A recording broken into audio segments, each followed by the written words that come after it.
The runoff to decide who will be the Republican rival to challenge US President Barack Obama in this year's election has been a long and bitter contest. But today's decision by Conservative darling Rick Santorum to abandon the field marks the effective end of the internal combat.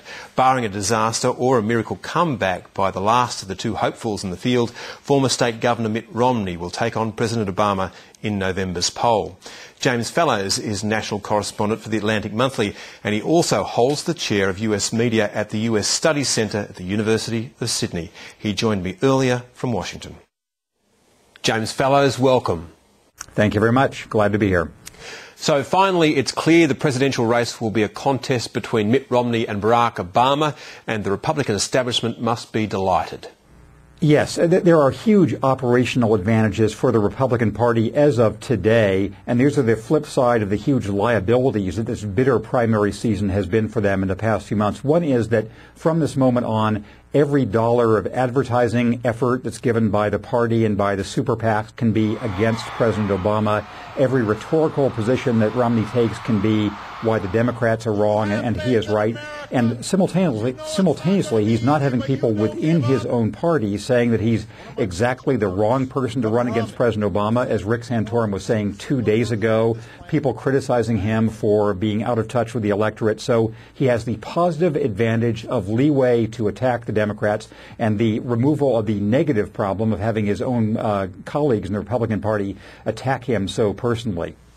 In a head-to-head clash between these two men, though, surely Mitt Romney has a problem with lower middle-class voters.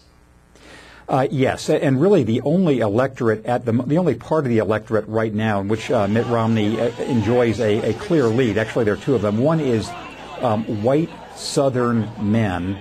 The other is people in sort of the upper maybe 5 or 2% of the electorate economically. Those are the two places where right now he is ahead.